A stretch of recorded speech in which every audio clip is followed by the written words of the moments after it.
अग्नि पुराण के 15वें अध्याय पर जाते हैं।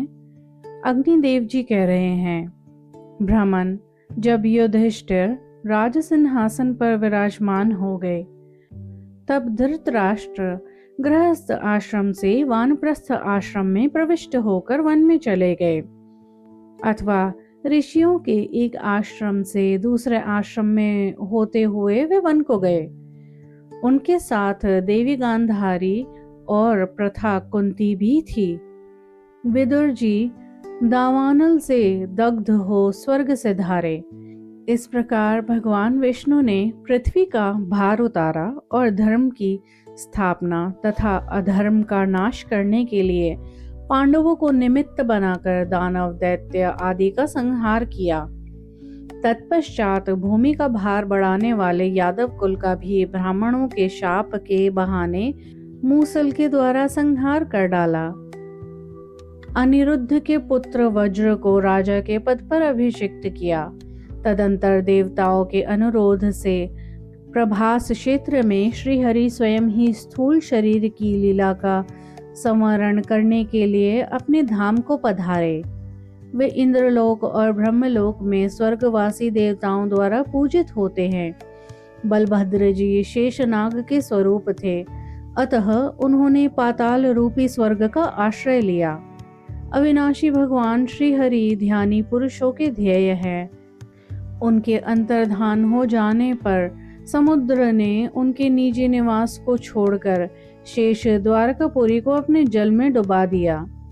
अर्जुन ने मरे हुए यादवों का दाह संस्कार करके उनके लिए जलांजलि दी और धन आदि का दान किया।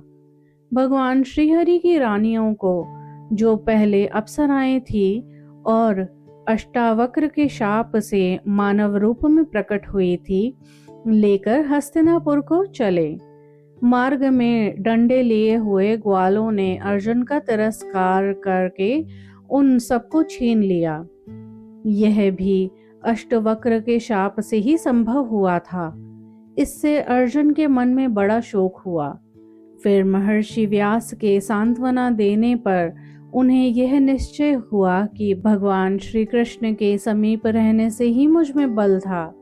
हस्तिनापुर में आकर उन्होंने भाइयों सहित राजा युधिष्ठिर से, जो इस समय प्रजावर्ग का पालन करते थे, यह समाचार निवेदन किया।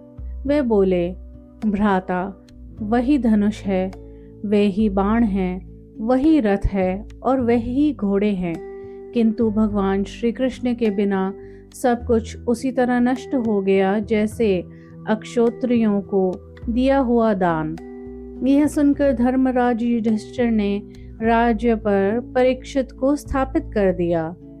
इसके बाद बुद्धिमान राजा संसार के अनित्यता का विचार करके द्रौपदी तथा भाइयों के साथ ले महाप्रस्थान के पथ पर अग्रसर हुए। मार्ग में वे श्रीहरि के अष्टोत्तर शत नामों का जाप करते हुए यात्रा करते थे। उस महापथ में क्रमशः द्रौपदी, सहदेव, नकुल, अर्जुन और भीमसेन एक एक करके गिर पड़े।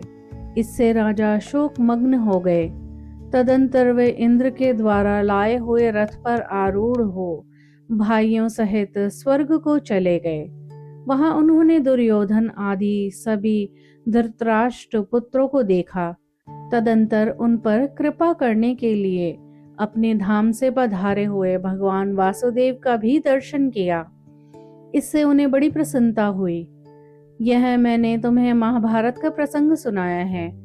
इस प्रकार आदि आग्नेय महापुराण में आश्रम वासिक पर्व से लेकर स्वर्गारोहण पर्यंत महाभारत कथा का संक्षिप्त वर्णन नामक 15वां अध्याय पूरा हुआ।